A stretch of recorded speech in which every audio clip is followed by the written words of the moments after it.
warga negara Indonesia yang tidak punya gaji, ya, yang tidak punya gaji seperti pedagang sayur, pedagang bakso, dia tidak punya gaji, dia tapi punya usaha, dia punya penghasilan. Dan kami akan melakukannya di bulan April, ya, akhir April kita siapkan paling tidak sekitar 25.000 unit. Presiden meminta untuk supaya hal-hal yang kebijakan yang pro rakyat oleh Presiden Prabowo, ya, yang dari tadinya bayar menjadi gratis, yaitu BPHTB tadinya 5% menjadi 0, kemudian juga restribusi PBG, ya, PBG persetujuan bangunan gedung dari bayar jadi 0, dan PPN ini ditanggung pemerintah sampai Juni 2025, ini supaya disosialisasikan secara masif ke daerah supaya bisa dinikmati oleh MBR. Ini khusus kebijakan untuk MBR, yaitu masyarakat berpenghasilan rendah. Nanti pada kesempatan pertama saya akan sampaikan kepada Mendagri. Mendagri punya forum itu setiap Senin pagi untuk mensosialisasikan ini, karena nanti setiap kepala daerah, baik bupati, wali kota, itu punya instrumen namanya Perkada, peraturan kepala daerah, untuk bisa menjalankan ini sebagai payung hukum. Kemudian dari lambat menjadi cepat, ini adalah PBG, ya.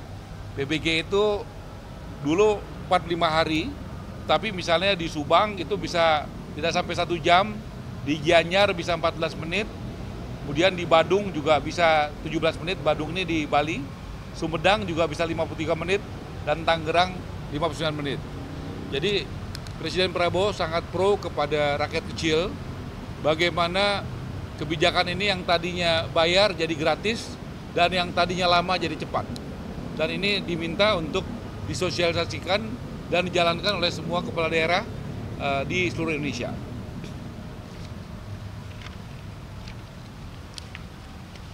Kemudian saya laporkan progres Wisma Atlet, 3 tower itu yang Pademangan, ada 3 tower, 8, 9, 10 sudah selesai, sudah siap diserah terimakan. Nanti ada yang menghuni, ada bagi masyarakat dan juga bagi ASN, nanti yang mendistribusikannya adalah Menseknek. Ini di Wisma Atlet, karena ini adalah dulu adalah momentum yang sangat bersejarah buat bangsa kita, karena pada saat COVID itu begitu banyak dokter kita dan perawat yang berjuang, ya, yang menyelamatkan jiwa-jiwa warga Indonesia yang kena COVID. Jadi kita berusaha untuk membuatnya dengan sebaik-baiknya. Kemudian juga pembangunan tower di IKN itu yang sudah selesai 20 tower. 20 tower ini sudah selesai dan itu bisa digunakan. 20 tower sudah selesai. Kemudian ini capaian rumah subsidi FLPP. Jadi saya bisa disorot, ya. Ini datanya. Jadi yang berjalan pembangunan 9.330, ready stock 14.042, persetujuan kredit artinya dari banknya udah setuju 19.643, yang akad kredit 3. Total 63.618. Kemudian yang sudah sampai kepada masyarakat itu 69.000. Ini akad dan sudah cair.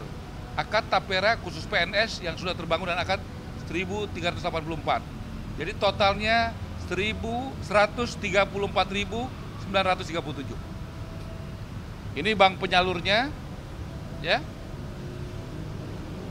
Dan ini asosiasi yang membangun. Untuk tahun 2025 kita menyiapkan yang sudah ada DIPA-nya 220.000 rumah subsidi. Kemudian saya juga laporkan rumah subsidi yang kami sudah turun, banyak yang bagus, yang jalannya bagus, temboknya nggak retak, ubinnya juga rata, airnya bagus, penghijauannya bagus. Tapi kami juga menemukan yang tidak hujan banjir, yang belum setahun retak-retak dan sebagainya, Presiden memerintahkan, karena ini adalah rumah subsidi. Rumah subsidi bukan berarti tidak berkualitas, harus berkualitas. Karena ada contoh yang banyak yang berkualitas. Yang tidak berkualitas ini merugikan rakyat. Jadi kami sudah minta audit ke BPK dan kami juga sudah sampaikan dalam pertemuan dengan KPK kemarin.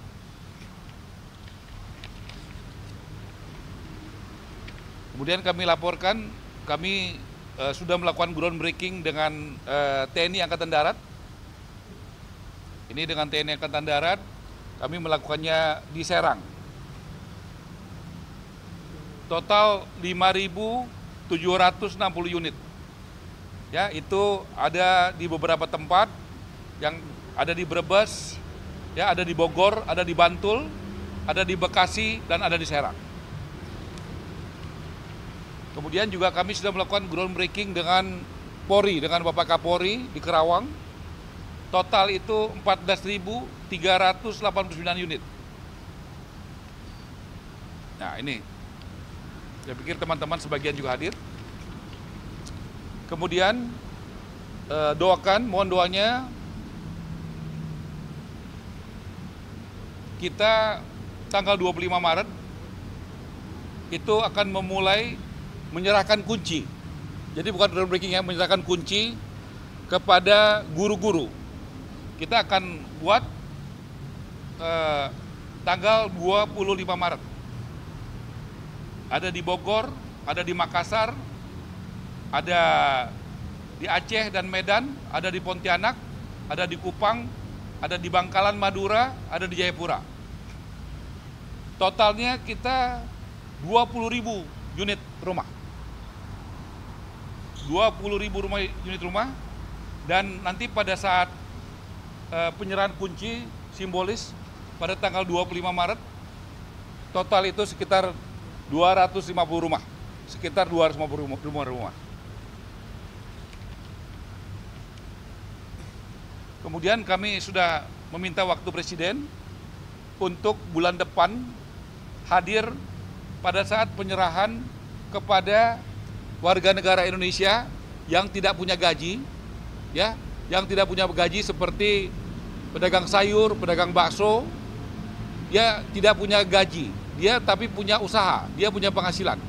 Dan kami akan melakukannya di bulan April, ya, akhir April. Kita siapkan paling tidak sekitar 25.000 unit. Ya.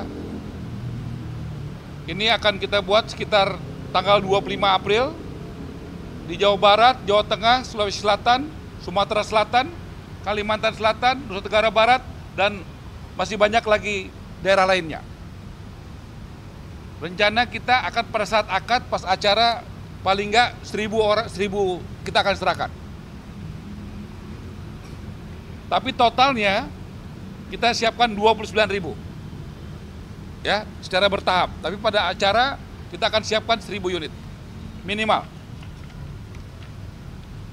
Kami juga laporkan berkat kewibawaan Bapak Presiden, gotong royong CSR dari perusahaan swasta sudah jalan, dari Harum Energi, dari Agung Sedayu, dari Berau, kemudian akan jalan Adaro dan Astra. Kemudian juga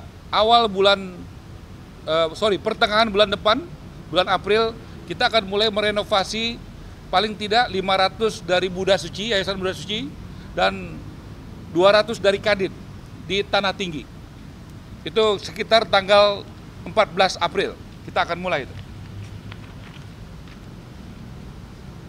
Kemudian Presiden meminta untuk memanfaatkan aset negara secara maksimal, yaitu tanah BUMN, khususnya kereta api, Perumnas, dan perkebunan.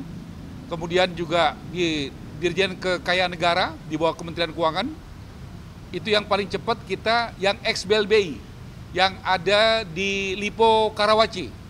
Itu sebelah lapangan golf, itu akan segera kita manfaatkan karena itu idle, clear and clean, tidak bersengketa, dan tidak ada masyarakat di atasnya yang tinggal di situ.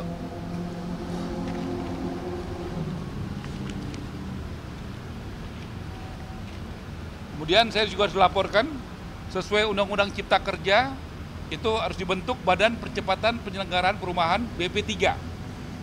BP3 ini adalah hunian berimbang, di mana pengembang kalau dia membangun satu rumah mewah, dia wajib membangun 2 rumah yang sedang dan 3 rumah yang sederhana.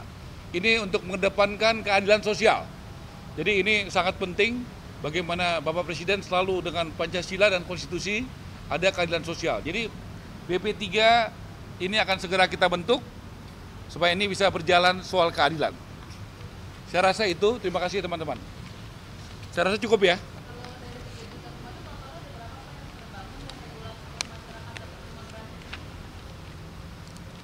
Kalau rumah gratis itu, pertama itu yang dari CSR. Contoh dari perusahaan-perusahaan dari Agung Sedayu, 250 di Tangerang, 500 di Berau. Nanti dari Adaru, itu yang gratis. Gitu ya. Kalau yang tadi saya jelaskan rumah subsidi. Nah, begitu. Kalau berapa totalnya, itu yang kita minta data dari Kementerian Dalam Negeri. Karena yang mengeluarkan izin, karena rumah itu kalau mau dibangun atau mau direnovasi mesti ada izinnya. Kita minta tolong kepada Mendagri supaya kepala daerah memberikan datanya kepada kita. Karena izinnya itu dari, kita mau bangun rumah apa aja, komersial kah, subsidi kah, rusun kah, apartemen kah, itu kan harus ada izin. Izin itu namanya PBG, Persetujuan Bangunan Gedung. Dan itu adanya izinnya dari kepala daerah. Itu yang kita akan peroleh datanya dari Kementerian Dalam Negeri. Yang kita tadi sampaikan itu adalah rumah subsidi. Kenapa kita bisa kasih datanya? Karena dari Tapera. Tapera memberikan kepada bank penyalur. Jadi datanya itu tajam, detail gitu ya.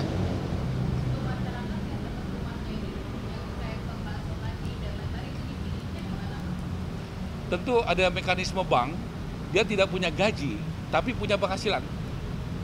Gitu ya. Ya, mereka ada polanya, bank tentu tidak boleh mengucurkan kredit secara tanpa manajemen risiko yang baik. Dia mesti datang lihat bagaimana omsetnya, bagaimana itu sih, karena dia nggak punya gaji. Kalau yang punya gaji itu lebih mudah karena potong gaji. Ini dia tidak punya, karena kita diminta Presiden, karena masyarakat Indonesia banyak yang informal, tidak punya gaji tapi punya penghasilan dan butuh rumah. Nah, kita harus cari solusi untuk yang seperti ini. Nggak bisa kita hanya kasih yang punya gaji, pegawai yang punya gaji. Nah, kalau pegawai yang punya gaji itu mudah, TNI, Polri, pegawai negeri, itu mudah. Kita juga nggak boleh bekerja yang mudah-mudah aja. Kita juga harus cari bagaimana solusi supaya yang tidak punya gaji tapi punya penghasilan. Itu ya, makasih ya.